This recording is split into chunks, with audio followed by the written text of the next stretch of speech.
நீங்க பாத்துட்டு இருக்கிறது திருச்செந்தூர் முருகன் கோவில் வர பக்தர்கள் குறைவான வாடகையில தங்குவதற்காக கட்டப்பட்ட தேவஸ்தான விடுதிகள்.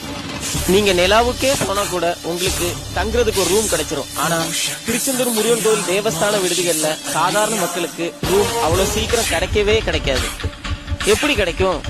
கோவில்ல இருக்கிற அதிகாரிகள்ல இருந்து செக்யூரிட்டிகள் வர இந்த தேவஸ்தான விடுதிகள்ல உள்ள ரூமை தங்கள் கண்ட்ரோல்ல வச்சுக்கிட்டு தங்களுக்கு வேண்டியவங்களுக்கும் அதிக பணம் கொடுக்கறவங்களுக்கும் வாடகைக்கு விட்டு கோடி கோடியா ஊழல் பண்ணிட்டு இருக்காங்களே.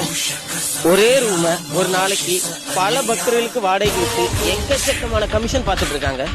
குறிப்பா சிவநாதன் அப்படிங்கிற ஒரே ஒரு ஆளு கிட்டத்தட்ட 25 வருஷத்துக்கு மேல இந்த விடுதிகள் நிர்வாகத்துல இருக்காரு. பல கோடி ரூபாய் சொத்து, நிலங்கள், வீடுன்னு ராஜபோகமா வாழ்ந்துட்டு இருக்காரு.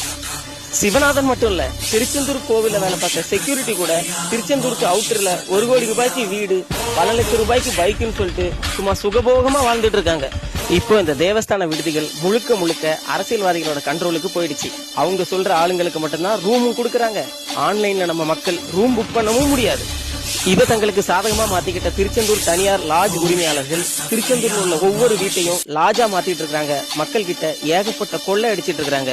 இன்னும் கொஞ்சம் வருஷம் கழிச்சு திருச்செந்தூர்ல மக்களே இருக்க மாட்டாங்க, வெறும் லாட்ஜும் பில்டிங்கும் மட்டும்தான் இருக்கும். திருச்செந்தூர் விடுதிகளோட இந்த கொள்ளைகளை தொடர்ந்து அடுத்தடுத்த வீடியோக்கள்ல பார்க்கலாம்.